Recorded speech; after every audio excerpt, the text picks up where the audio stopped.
साथियों, स्वागत है साहित्य सहचर के इस नया यूट्यूब प्लेटफॉर्म पर।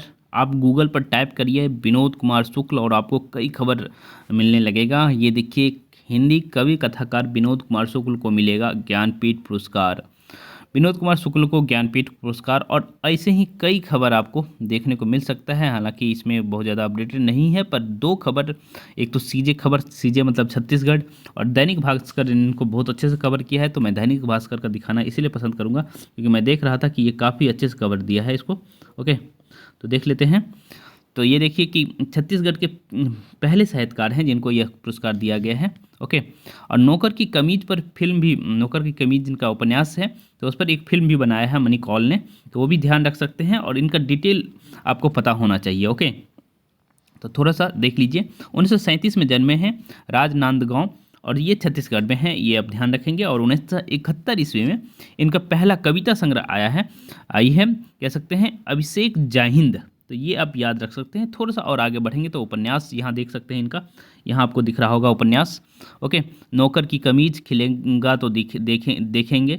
ओके, दीवार में एक खिड़की रहती थी, बहुत ही इंपॉर्टेंट है। ओके, तो ये नौकर की कमीज पर फिल्म ही बनाया है मनी कौल ने, तो ये तो ध्यान में आप रखेंगे ही। और दीवार में एक खिड़की रहती थी, इस पर आप ध्यान रखेंगे कि साहित्य अकादमी पुरस्कार भी मिला है। ओके, यहाँ देखिए, आप देख सकते हैं। ओके, ये देखिए आपको दिख रहा होगा। ओके, 1999 में साहित्य अकादमी पुरस्कार से सम्मानित किया गया, दीवार में एक खिड़की रहती थी। ओके, तो ये आप ध्यान रखेंगे ना। बहुत सारा इधर से अपडेट आ रहा है तो उसका आप लोड मत लीजिए। तो इतनी बात आप याद रखेंगे तो मुझे अच्छा लगेगा। और भी कुछ बातें हैं जो इनके कविता संग्रह से संबंधित हैं।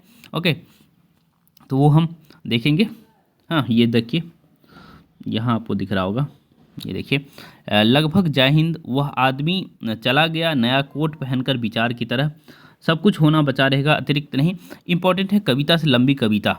ओके, तो ये आप याद रखेंगे तो मुझे अच्छा लगेगा। लगभग जय हिंद, हाँ, वो आदमी चला गया नया कोट पहनकर विचार की तरह, और कविता से लंबी कविता, इतना याद रख लेंगे। और इनके उपन्यासों का नाम मैंने आपको बता ही दिया। तो इतनी बातें हैं, आप ध्यान रखेंगे तो मुझे अच्छा लगेगा। और भी कुछ बातें हैं, मैं देख लेता हूँ। ऐसा कुछ नहीं, हाँ, एक बात इंपॉर्टेंट है।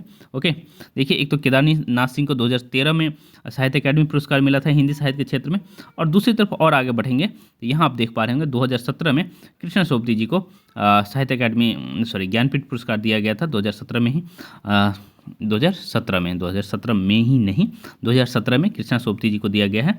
उसके बाद विनोद कुमार शुक्ल को इस बार दिया जा रहा है। तो आप ध्यान में रखेंगे, रिसेंट 3 तो केदारनाथ सिंह, कृष्णा सोबती और अब विनोद कुमार शुक्ल। और जो ज्ञानपीठ पुरस्कार है ना, वो किसी एक कृति पर अब नहीं दी जाती है। ओके, तो ये पूरे के पूरे समग्र साहित्य पर दिया जाता है। इस वजह से आप देखे होंगे कि जनरली बुढ़ापे में दिया जाता है। कृष्णा सोबती का भी डेथ हो चुका है, केदारनाथ सिंह का भी डेथ हो चुका है। अब हम देख पा रहे हैं विनोद कुमार शुक्ल जी को बिल्कुल बुढ़ापे में दिया जा रहा है यह पुरस्कार। तो मुझे तो लगता है कि हालांकि इस तरह के पुरस्कार जल्दी दे दिया जाना चाहिए।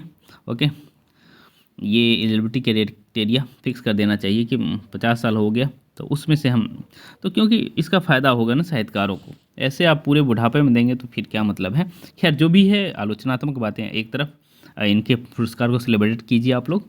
मिलेंगे हम किसी वीडियो में।